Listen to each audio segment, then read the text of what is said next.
Hello everybody and welcome back to another video. And yes, the teaser trailer has dropped for the Rings of Power season 2, and boy is there a lot to discuss, theorize and speculate about. So I think without further ado, make sure to like and subscribe, but let's just get right into it.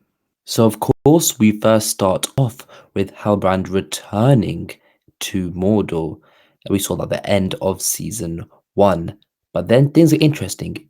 Could this be Halbrand in a flashback, maybe near the start of the season? Maybe his face off with a dog. It seems like this might not be present day Sauron, but we'll have to wait and see. But that's one speculation as to what this scene could be. Now, the next very interesting thing is, what is this thing that's basically forming here?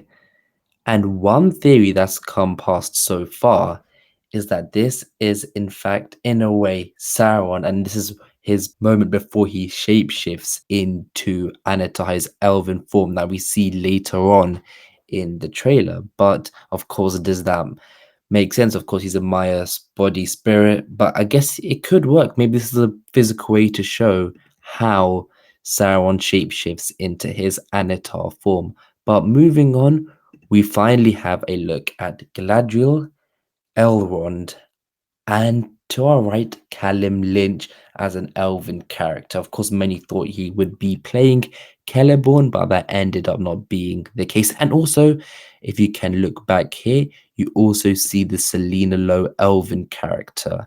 So yeah, two new original elven characters for season 2 and now, but where are they at is the very, very interesting thing. Because for me, I believe this might be the Barrow Downs, because you might be able to see the Barrowites in the background as we go across this clip. Their eyes poke up. Behind Selena Lowe's elven character, you can almost see one of the Barrowites. And that is very, very interesting that they have actually come all this way. And of course, speculation of Tom Bombadil being in season 2. Will he maybe come help and save the day? That would be very, very interesting. And you can see a few of them at the end here behind the characters. They are surrounding them. Is this our first look at the Dweller, or at least the Mystics in season 2? Because Bridie Sisson, who did play the Dweller in season 1, the main of the Mystics, who ended up looks like dying or turning into butterflies by the stranger, has posted the show. So maybe is she returning for season 2, and maybe this is her. But it doesn't seem like she's actually potentially controlling this, though, because initially, it looks like this could be Khazad-dûm, but again, it could be somewhere in Rune. But it's not we don't know fully yet if these two moments are connected, but it would make sense if they were. Now, we are in Linden, and it looks like something is growing out of it. Could this be a hint to Ents? But it looks like also someone else who's there is Celebrimbor, as you can potentially see in the background. So what are Ents doing here? And that's the very, or not at least Ents, why are these tree roots growing? So that's quite an interesting thing right there. The orcs are marching towards Eregion. That makes sense. We see them there. But then this is the big part of the trailer. This is Celebrimbor's forge. And a bunch of light comes in front of him, and then a figure walks out. And of course, this is really reminiscent of the Hobbit trilogy when the Necromancer came out, Dol Guldur, all that moments. And we are seeing, could this be Charlie Vickers as Anatar coming? Maybe this is the reveal scene of him revealing that he is indeed Anatar and Sauron all along to Celebrimbor. And this is where he gets fooled. There we go. Here he is. Charlie Vick is walking through a region and all the elves running away. Maybe the assault has started on the city.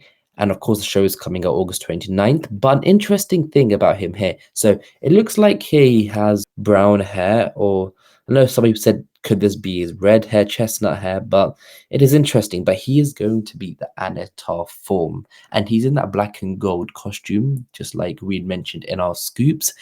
And this seems like Eregion is being under siege. And now he is now, after probably revealing himself in this scene back here, he's like, okay, you've been fooled. And now he's walking in the city, just all badass, about to destroy Eregion. But then, of course, this place is actually Numenor because in the behind the scenes video, you actually get to see them on location, and we know that Elendil is here. So this is Numenor. It's too small to be somewhere. I don't think it's even a city. It's just a ledge on the edge of a cliff. So it's very interesting to see what is something ceremonial related. Now, here is another big part because a lot of people have been quite confused. So here, this is Midiel. So that is looks like it could be the case. Maybe she's having yet another vision or dream of the downfall of Numenor and her sinking and her dying effectively by drowning. But then it's hard to zoom in, but you can tell this is not the same figure in the water. The hair is going down. It's not like Midiel's hair in the previous scene. And then to the right is that the Watcher in the water, which is right outside the door of Khazad-dûm. Could this potentially be that? I feel like it's got the tentacles. I don't think what else it could be really. We know we did see a sea monster in season 1, but I feel like they would really revisit that again. So maybe this is the Watcher in the water. What a really interesting thing, because we know that during the Lord of the Rings, he is one of the creatures that are on Sauron's side and even felt the power of the ring. So maybe we see something there. This is building up something for something in season 3 or season 4 or 5 with Sauron. But now, why is Khazad-dûm being destroyed? Is this the effect of the rings that Durin the Third has received?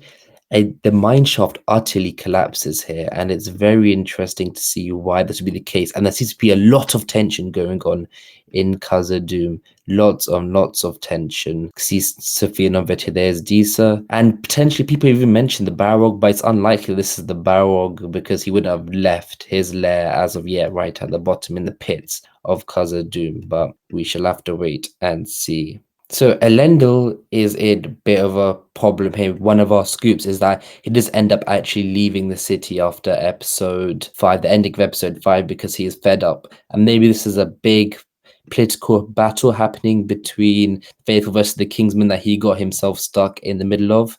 It would make sense personally. And then next minute we have a reaction shot again from Galadriel. So of course the interesting thing is that she is in Linden. So it's what would she be reacting to in Linden, which is very, very interesting because you can see the trees and the pillars in the background, which is reminiscent of Linden from season 1. Maybe does Sauron make his way to Linden? I don't think that would make much sense, but maybe it is a face-off with Sauron or something.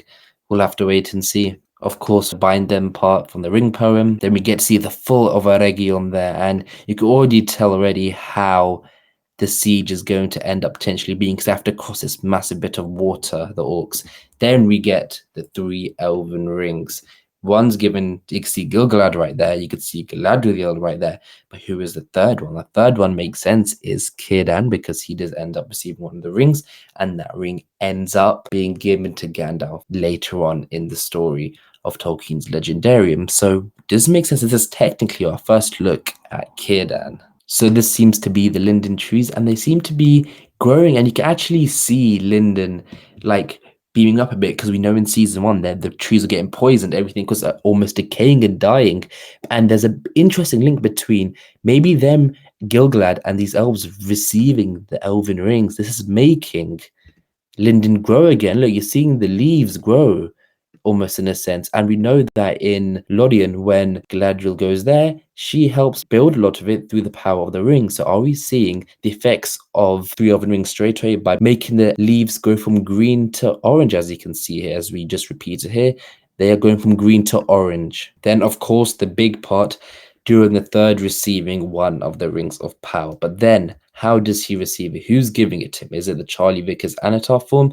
Some people even thought maybe it is the Mystics who now work for Sauron, or they are the ones who are giving them out. That's another theory, because all the way back, if this could have ended up being Khazad-dûm, and this is where this Mystic's at, the Mystics somehow infiltrate themselves into Khazad-dûm if it ends up not being. And maybe the power of the mystics is what causes this to destroy, and this why all this chaos has happened in Khazad-dûm. So it'll be very interesting to see, very, very interesting if there is any link there. But again, this is all speculation. Here we get to see a very cool move by Aronde, and of course he is there with Isildur. So we have Isildur and Aronde teaming up, just like our leaks mentioned earlier in the year. So we know that Isildur ends up surviving the Orc tunnels or potentially Shelob's lair, which is where he has been trapped thanks to the scenes from the behind the scenes video. And then we get to Numenor, and one of the best moments of the trailer, Farazan himself coming in on an eagle. And the eagle's a very important thing, because people mentioning, isn't this a bit ridiculous? Isn't this something strange? But the eagles have a big, almost spiritual connection with Numenor, but they're almost the creatures of Manwë. And we know that Numenor ends up going against the Valar. And then, of course, having an eagle here, the spiritual thing and the connection. And of course, even this part from Unfinished Tales that I'll put on screen. Credit to Daily Rings of Power for bringing this up. Just shows the link that once Farazon is here, potentially regaining control of power from Miriel, maybe we know that he forces her hand in marriage. Maybe this is what's happening here. And some people even mentioned maybe, I see with a sword in his hand, maybe he ends up actually killing the eagle or stabbing it, just to show that they're no longer, to make a symbol, to make it shown to everyone in the courtroom and Numenor, symbolic in the fact that he has stabbed and killed the eagle. And this would be very, very interesting to see this, what begins his coup in Numenor, and how Miriel reacts to that. Of course, with the text even saying, to the great eagles that were held sacred to Manwë and never afflicted until the days of evil and hatred of the Valar began. Maybe this is that exact moment. Here we have trebuchets, the orcs attacking the city. We see the sack of Eregion, and once we discover more here, we see Adar is clearly leading the armies here. He's leading Sauron's armies, it seems like, whilst Sauron, aka Charlie Vickers, is inside Eregion as Anatar, as we saw earlier. Then we see some bit with the stranger. We'll come back to that later.